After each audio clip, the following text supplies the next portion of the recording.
Welcome to the Closing the Trust Gap podcast. The purpose of this podcast is to visit with leaders from a wide variety of vocations and industries who are unafraid to have honest conversations about how organizations can become more trustworthy. My name is Corey Shear, and I'm the founder and CEO of Trust-Centric Consulting and the author of the book titled Closing the Trust Gap. I truly hope that this conversation is helpful and will inspire you to take action on strengthening trust.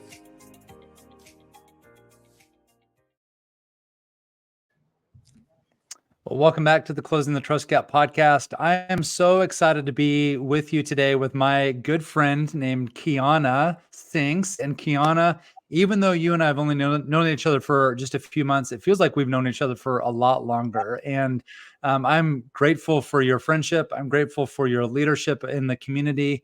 And I'm really excited to learn more from you about ways in which you not only build strong communities with the work that you do, but also how you have this innate ability to bring together people and build strong community in whatever you're doing. And so with that, I want to just give you an opportunity to share a little bit about yourself, about the work that you do, and also just to say, welcome to our podcast. So will you share with us? Yeah, well, first and foremost, what an introduction. And thanks for having me. And I echo all of your sentiments. I mean, I feel like we've known each other only for a couple months, or it's been short-lived, but I feel like I've known you for literally like 5 years or longer. So just thanks for being you, and thanks for being genuine and allowing me to come on the podcast. Absolutely. What a time it's been for Kansas City in general. I mean, I look at, when I first moved here, things were probably just bubbling. Made Kansas City home after I graduated from college. Of course, got my MBA at UMKC Block. All things social and civic innovator. Really started putting my foot to the ground and meeting people like you, building relationships in Kansas City. And who would have thought that would have landed me and meeting great people and doing great things. And that's really, Corey, how I started convening the community that you're speaking of. It wasn't where I am today. It was really a lot of the groundwork that was laid almost really 9 years ago at this point, in the early stages of my career, which obviously affords me now the opportunity to oversee our marketing and community partnerships nationally for the Negro Leagues Baseball Museum. But in that, you get an opportunity to do some cool stuff. But I think it becomes more even very evident that, when you're doing, the work that I do every single day, those people are then invited into those spaces, and they're able to see not only what I do, but also the people that I know. And then that's when to me, the best of both worlds work out, because you're mixing, the personal with the professional, but also having both merge because everybody has the same goal and the same common purpose. And I think that's where I love like being in that space. I love seeing, I look and I'm like, man, I've known this person for 7 years, but I've only known this other person for 2 years. And when they talk about me, it's always the same common goal. So that always surprises me. I guess I'm a good person, which is good, right? Jokingly, because relationships are tricky. You have to go through some things in order to build a community. I feel like you have to be willing to put yourself out there. You have to be willing to trust other people, to be vulnerable, to build those relationships, even amongst people who don't necessarily look like you. They don't sound like you. They don't talk like you. They don't do the same things that you do.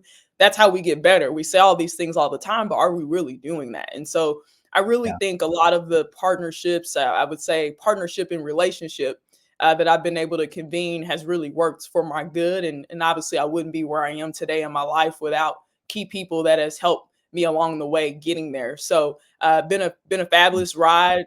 Still got a lot more to do. Looking forward to the future and what's to come, but what a start, right? So just super stoked to be able to see all the groundwork that's been laid. It's been so fun to watch just even over the last few months for what we've known each other for those few months, and watching you in the work that you do with the Negro Leagues Baseball Museum. And I was able to attend one of the Coffee with Champions and was a part of that with you. And I just remember walking in that early morning with my oldest son and then my wife, and just feeling instantly welcomed. Like, this is a place that I was invited to and that I was welcomed into. And then the energy and all of the community that was brought together. And it was like this really amazing example of what it looks like to leverage this beautiful, incredible space in the museum in order to convene people. And I'm curious, Kiona, for you, I would love to learn a little bit more about that commitment that you have to build community in an authentic way, but to do it also in a way that is clear and sophisticated and sharp. Not like, it's not about it being just all like flowery and like all the niceties. Like there's like this really healthy intensity about the work that you do, your commitment, your strong resolve. Where does that come from for you, Kiana? Man, I think going back to how I was raised, I mean, everything was centered around a purpose. Everything was for an ideal and an end goal in mind. And I think when you have a great foundation, I mean, my grandmother, she raised me, first grandchild. It's a bunch more of us now, but was the first of the first. And so you just grew up and you understood how to respect people. You understood how do you mix a little bit of the old with the new. She was very Mm, open to me always, being respectful, but also being open and sharing with me. You could do anything. Sometimes I think today in society we want to get rid of the old, and not necessarily for me and how I feel. Being having an opportunity to work for the museum, you see the nostalgia, you see the oldness, right? And mm, then today, as we look in sports, a lot of what was done then is happening now. So there's something to be said about being able to mix both. And for me, I want people, I put myself, in the shoes of others, when I go to businesses or I go to events, like, how do I want to feel? How would I want somebody to feel mm, if I had the opportunity to invite them into a space? And that's oftentimes what drives me then in the front seat to put my best foot forward. And you mentioned Coffee with Champions. I mean, that was literally something that was thought of 2 years ago, but obviously last year was the first year that I was able to really put what I thought into action. And we never know how those things are going to go, right? Because you could think about it and dream about it, but obviously being vulnerable enough to put your foot forward and say, all right, let's just give it a shot and let's see. mm. And now, I mean, across the city, it's growing legs insanely. I mean, we've had over now 20 city leaders, SVPs Wow. and people like yourself, to really convene championship spirit in context of community. So I really try to make sure I leverage, you mentioned being sharp. There's a goal in mind, not really just convening people just to convene people. I want people to understand if I ask, there's a reason why I'm asking, and there's also a purpose in which why we're conducting in this capacity. And I think that's served me well, and hopefully, will for years to come as well too. I wrote it down, champion spirit and service to community. How have you seen the Negro Leagues Baseball Museum be such an integral part of casting that vision here in the Kansas City region? Man, I mean, in so many different ways. I mean, I could ramble off just what we do for free, like the services that we provide, and the lives that we touch and the people that we're having an opportunity to work with that are seeing the results, seeing the reason why the museum's so important. I mean, even for me, Corey, every day I think I've got a pulse on what we do, and then I learn something new the next day. It's always revolving for me, and I'm always redefining that question, even for myself, even today. But I think it really just boils down to helping people understand when you follow your dreams and when you do what is in your heart, even when the opportunity is denied. Obviously the Negro Leagues weren't afforded the opportunity to play in the major leagues. And so that stems from not only just a sports story, but an American story. And a story Mm, of one in which we all can really teach our children, one that we're always talking about as a country, even as it relates to how much more work we have to do yet today. And mm, so, as a Black woman, I walk through the museum each and every day. I have the opportunity to teach and talk about our brand or help connect things and connect people. And I just really think it's just how we go about championing the story. It's almost kind of in us. I mm. mean, our entire team. I mean, we understand like the importance and the legacy that if we do this right, we'll have something bigger than ourselves to leave behind. And so It's really cool to see, whether you're watching a TV show, you're watching the news, whether it's our groundbreaking partnership with Sony through a video game, the lives that we Yeah. continue to touch. The Jay Rieger, spirit set. If we can't get you at a game, if you like whiskey, we'll get you there. If you like beer, we'll be on the shelf waiting for you in Hy-Vee. I mean, the museum is just continuously finding new ways to just reach people. I mean, I think we obviously understand that you can't just be a museum for museum's sake. And if one thing I have not learned from this museum is, obviously, the Negro Leagues. They had the swag before we knew the term, and they created, and they were innovators. And so everything we do resembles the same spirit and the same story that we try to tell each and every day, not only locally to Kansas City, but nationally, because we are a national institution. As you have worked in this particular arena, in this space, in the Negro Leagues Baseball Museum, and you have people who visit the museum on a daily basis who have perhaps never either been there, or perhaps maybe they've never even heard of it. Mm-hmm. What are some of the biggest misconceptions that people have about the Negro Leagues Baseball Museum?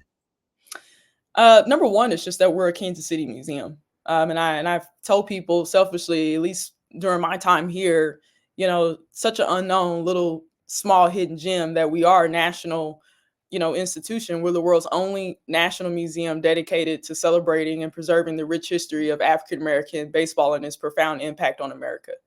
And so I think it helps shapes the way local Kansas Cityans really look at the museum in its current day, and also the story that we tell, and how fortunate we are to had Buck O'Neill, our late chairman and founder. I mean, he was such ahead of his time, and he wanted the story of the Negro Leagues to ring forever. He never wanted these stories of these men and women and their courageousness of what they did to overcome in this country to be forgotten. And so I think that's probably, for my seat, Corey, probably the most thing that I notice when people come to the museum. I mean, we just saw 16,000 people during Black History Month, courtesy of the Kansas City Royals and the Kansas City Royals Foundation. We finally got the numbers. So last year was 14,000, a little over 14,000, and this year was 16,000. So if that doesn't says anything, right? I mean, I think that partnership reinforces getting locals to really appreciate not only the work that we do, but the attractions you have right in your backyard, but also helping them understand, when you're at home and you see us at the bottom of the third, or you see the video game, or you're able to buy this jersey and lids. I mean, that's all through the work that the Negro Leagues Baseball Museum is not just doing currently. If you're starting to pay more attention, we've been doing it for 3 decades. And so it's really cool to make those nuances and make those connectivity points, because the more we're able to point back to that, the more it helps people understand, like, oh, okay, like I didn't know about this, like I guess it's been going on, but I haven't been paying attention. It's like the car that we drive. We probably didn't see it until we bought it. And when we bought it, we see it everywhere. Yeah. So It's everywhere. Yes. Yeah. exactly. So that's how I see the vision and the lens of everyday people that walk through the museum, whether that's during baseball season or whether they're local to Kansas City. It's always, once they see it everywhere else. And then they have that greater appreciation for, man, that's in my backyard, or man, I was just there with my son or my family. And so it helps us continue to champion that rich history of the Negro Leagues. That's great. And Kiona, I know that the Negro Leagues Baseball Museum is your vocational platform by which you strengthen community, you build trust. Let's zoom out a little bit, just more broadly. You are a fierce champion for Kansas City, personally as well. And as you think about our city, where there are so many things happening here, obviously, in the sports realm, whether it's with the museum or our sports teams, of course, the Kansas City Chiefs being a pretty common headline for a lot of people. Our new airport, which is a huge deal now, even with the potential for the Royal Stadium to be moving in a lot closer, actually, to where the Negro Leagues Baseball Museum is, as well as even the new museum on the horizon for you and for your team. But just more generally speaking, when you think about the attributes of what it requires of us to be champions within our community, what are some of the attributes that every Kansas Cityan, everyone in our region needs to be committed to in order for our city to continue to get better and better? Which, of course, these attributes would be applicable for any city. But as you just think about For sure. your leadership within the community more broadly, what are some of the attributes that you really feel are critical for us? Yeah, I mean, I said it earlier. I mean, what a time for our city. I mean, I think we're setting the standard internationally, actually, not nationally, internationally, globally, on what Mm, Kansas City was founded upon. I mean, you look back at some of the greats. I mean, Mr. Kaufman, and of course, I mentioned our chairman and late founder, Buck O'Neill, Walt mm, Disney. Just reading the history, right? It teaches you that we are innovators in this city. This city yes. does nothing and copycat, right, from someone else. We set the trend, right? So I think if we Yeah. can continue to have that mindset that Kansas City is a trendsetter, anything we do Mm, needs to model that. And if it doesn't, it shouldn't belong in our city, right? And when we set the trend, other people follow, and they not only follow, quite frankly, they can't duplicate what Kansas City does. I mean, this weekend was a great example of that, Corey. I went, yes. like many other people, went to the KC Current game, and it wasn't just fluke. It wasn't just social media. Just made it like, oh, we're just having the first professional women's sports soccer stadium in the country. No, it was unbelievable. That's setting the Yes. trend. If we can continue to do that, setting the trend, building the first ever international headquarters for all things Negro leagues and social history, that's setting the Mm, trend. So yeah. that's what we need to do as a city. Continue to set the trend, be genuine, be open. I think if we've learned anything in society, when you can get two people who don't look like each other, totally political different views or whatever, and Mm, if we can just listen and kind of leave the other stuff at the door, egos, and just listen, yes. and we still might not agree. We still might leave that time that we spent together not agreeing, but if we can do that Mm, and be open to treating people with kindness and understanding that everybody has made mistakes, nobody's perfect, mm, and just be open to what the possibilities can be. I think Kansas City, is not just going to be, first women's professional sports team and a new Negro Leagues baseball museum. I think we've only scratched the surface as to what the city can become. And it's crazy yeah. because nobody wanted a new airport when we start talking about the airport for our Yeah. city, It's right? true. So we got Yes. some work to do, right? I think it's a teaching lesson, right? Like you are going to have people in the process that are going to go against change. Change is hard for any Mm, city, for anybody, for anything in your life, personally, professionally. I mean, I need to take my own advice today. I'm dropping some great things on this podcast. I mean, change is very hard. But once it you think is. about the end result and what you can achieve, I think we just need to do a better job at helping people see the long end goal, and maybe we will be more receptive or open to it. And I know that's still a work Mm, in progress for everybody, but if Kansas City can continue to set the trend like we've been doing, um, and allow the public to if you're the one leading that trend, you gotta help people see the vision, right? And I think that's where we get into a lot of the like, oh well, what about this? What about that? It's like, hey, if you're trying to set trends, that's the thing. You're building it. There's not a yep. model or a path that you can point to and say, look at this. This is how they done it. If you want to set trends, you got to do it. Taylor Swift. I mean, I hate to keep bringing her up, but my God, I mean, she's setting the trend. I mean, Yes.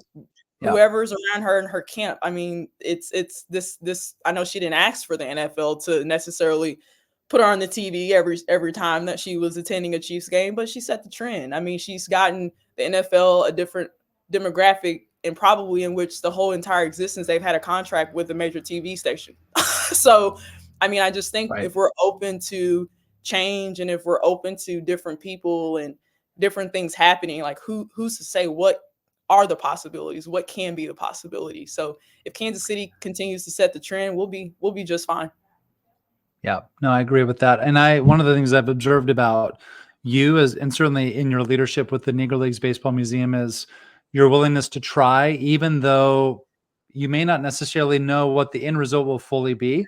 That's Mhm. actually, there's beauty in that iterative testing, piloting, trying, learning as you go, and recognizing that it's kind of more of, we're gonna step towards that vision. We may not have it fully figured out, step by step by step by step, but actually we're embracing the fact that we can do that, so that even midstream towards that vision, we're able to change whatever we need to in order to make that vision more fully realized. And I've For just sure. seen that with you, and that's something that you're obviously deeply committed to, but it's also something that requires a tremendous amount of trust, because if you and I are working on a project together and we know that ultimately we need to achieve that vision, we may not necessarily know all of the details along the way. I've got to trust that Kiona is going to be doing all that she can in order to help us reach that vision, and then vice versa. And if we don't have that trust, that's going to be a serious obstacle for us to be able to overcome. And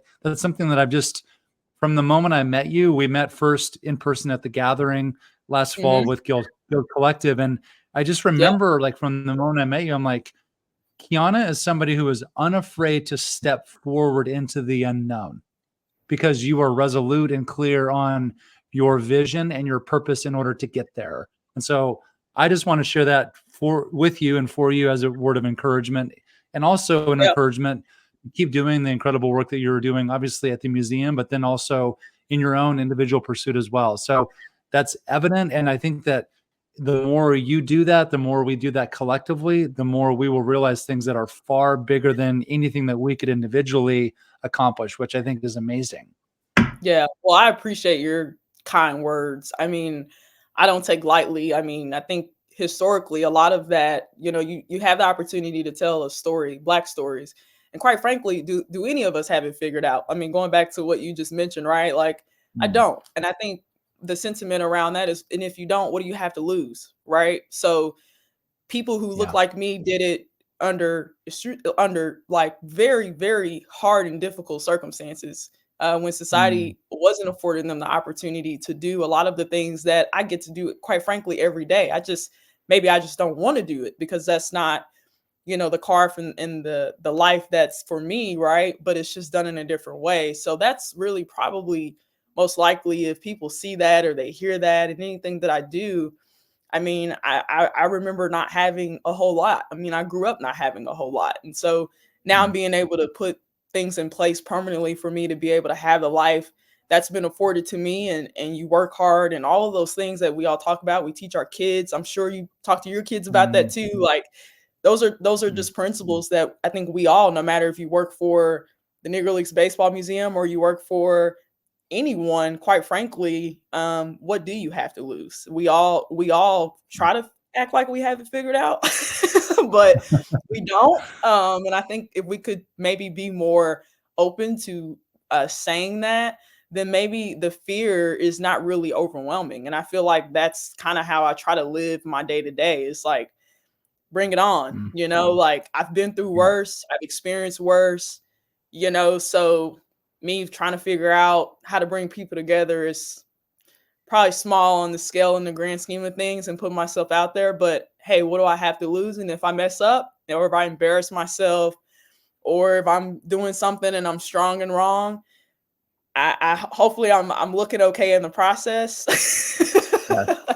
I'm gonna And do it there's in and there's style, and there's tons of grace given and also tons of grace for sure. received, especially for the people who are for you, right? And that's, Yeah, and for the people who choose not to be, that's on them.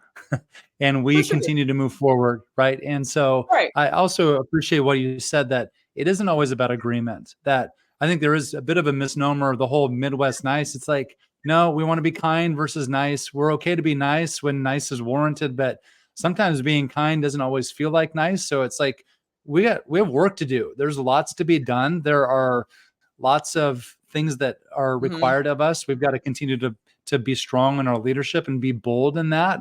And Yeah. even when that means that people don't fully disagree with us, we still have to move forward. But Kiana, I'm just grateful for who you are, for your leadership in our community. I'm grateful for the Negro Leagues Baseball Museum. I'm grateful for all that you do in order to bring about awareness and engagement within our community around the museum and this amazing, rich history. And so for that, I just want to say thank you, and would also love to have you just share how, if somebody were to want to connect with you or the Negro Leagues Baseball Museum or come visit the museum, what are a couple of ways that they can either connect with you, perhaps on LinkedIn, or also come Yeah. visit the museum?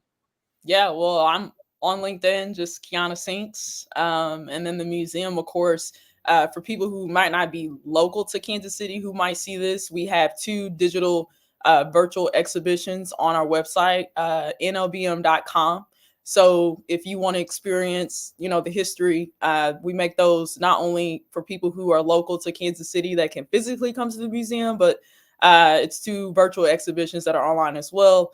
And of course, anyone can connect with the Negro Leagues Baseball Museum on all the social media platforms. And baseball season is underway, so we're telling people to batter up, and we're not going anywhere. So if you haven't came, come visit us, and we look forward to seeing anyone. And just want to say thank you, Corey, for having me on and being able to share a little bit about the museum, and of course, grateful for our friendship, and looking forward to what's to come.